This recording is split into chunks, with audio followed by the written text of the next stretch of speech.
Tinubu's policies will shock those hoarding dollars, speculators very soon, presidency says.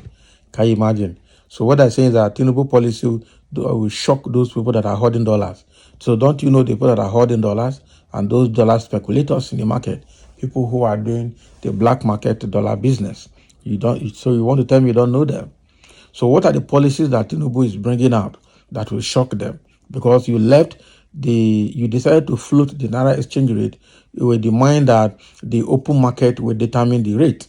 And that floating of the exchange rate is what is putting the Naira into the biggest trouble today. So what policy do you have that is going to shock them? That is the question. Because you've already surrendered the market to the hand of speculators. These people are propagandists, I must tell you the truth. But let's see what he's trying to say here. So as CBN targets 95% access to financial services, what 95% access are you talking about? Let's get there. The presidency has said that those hoarding dollars and speculators will soon have a shock of their life through policies of President Bola Ahmed Tinubu's administration and the Central Bank of Nigeria.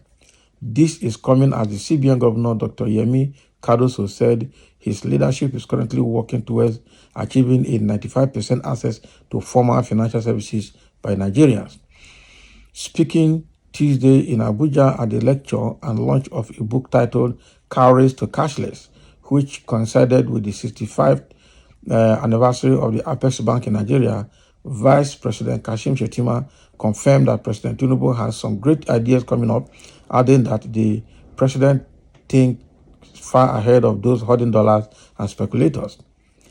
The gathering, which comprises of economic experts, scholars, businessmen and women, captains of industries and policymakers, discussed on the topic, the future of money, digital space and Central Bank of Nigeria.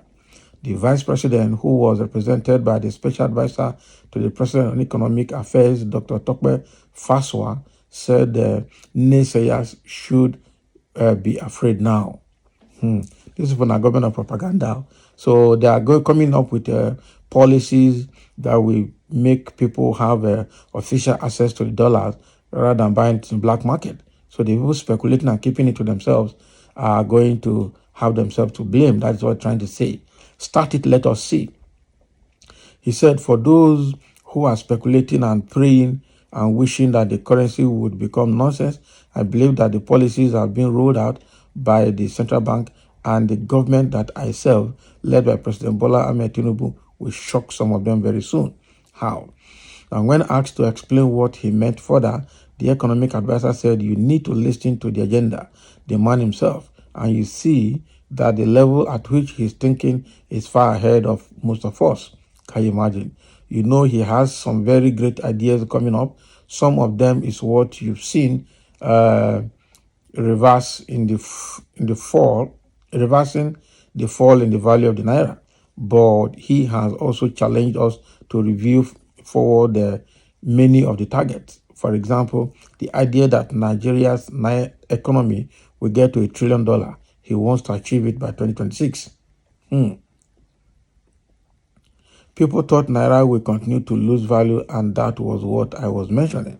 So when someone is a visionary, and that's what leadership is all about, leadership is about vision, and the man has the right vision for this country. And to back it up, the passion for the country, the belief in the country. For anyone that has that, you have to be fearful betting against his policies. Like I said, you know, a weak currency is not something to brag about, and you have to be strategic. So if you want to position your export properly, you have to be strategic even in terms of the value of your currency. So you are going to see all of these, including efforts from the fiscal side. The Minister of Finance, coordinating Minister of the Economy, will have patriots running the economy right now, and naysayers have to be very, very afraid. In his keynote address at the lecture and launch, the CBN governor, who was represented by the Director of Banking Supervision, Mr. Mustafa Haruna, said the country was going through economic challenges occasioned by a number of macroeconomic issues, saying these could link to some of the lingering impact of the COVID-19 pandemic and the ongoing Russia-Ukraine war. Hey, Now, wow. He said he believed that book, which is Cowries to Cashless, that the book Cowries to Cashless would eloquently capture the evolutionary journey in the history of the CBN, adding that he expected a number of landmark developments, especially from the use of cowries to manillas and to the more contemporary and modern era of cashless options. The CBN governor the journey of the Apex Bank, particularly with regards to the phenomenal transformation of the Nigerian payment system in the last 2 or 3 decades. So this transformation, Cardoso noted, has been deepened by the implementation of the cashless policy. So one of our strategic priorities in this effort is to foster financial inclusion, and I'm very sure you will also relate to the progress we have made based on the current numbers. Which numbers? We have financial inclusion in the neighborhood of about 64%. Over 64% of Nigerians have access to formal financial services. Our vision is to push the boundaries to over 95%, and we are well on course in achieving that objective. Cardoso assured that the CBN will continue to collaborate with the key stakeholders, particularly the fiscal authorities, to ensure that it addressed a number of the essential issues and challenges that we currently face.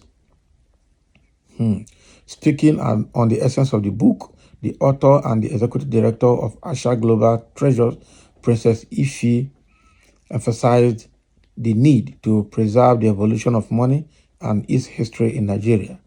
Princess Ife said, if you don't know what yesterday was and you don't know what is today, definitely you will not know that tomorrow will be, what tomorrow will be. So we started from cowries to manillas and then other ones before we started with exchange of goods. And then this is where we are right now. The technological age and loads of innovation. Now, this one English that they speak.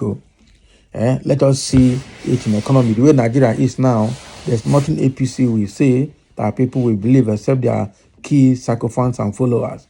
Their key beggars are the ones that we feel that we believe them. For the common man in Nigeria, until we see it taking effect, we don't believe it, because APC has been promising for the past 8 years under Buhari before Tinubu, and they have never fulfilled anything. That is it. People have termed them to be clueless. People are already reacting, and somebody is saying here, Mr. Certificate Forgers policies are demonic, anti-Nigeria, and killer policies. Draconian mindset, you puppet. Exactly. Too much grammar with no brains. Since Tinubu assumed office, tell any movie he that has paid off or progressive. Nothing. That's not. You still dream or slumber, abi? You still dream or slumber. That is it. So the thing here is that all the policy they said are bringing up, until we see them affecting the smallest man on the street, it is nothing. In fact, they need to return the economy to how it was when they met it in May 29, 2023, and then start making progress from there before we know they're progressing. Right now, they're trying to undo all the things they did that are not working. That's what they're struggling with now. Until they finish undoing them, put us back to status quo where Nigeria was before they assumed office, and then start making progress from there. That is when we know that they are making progress. So thank you for listening, and let's have a comment.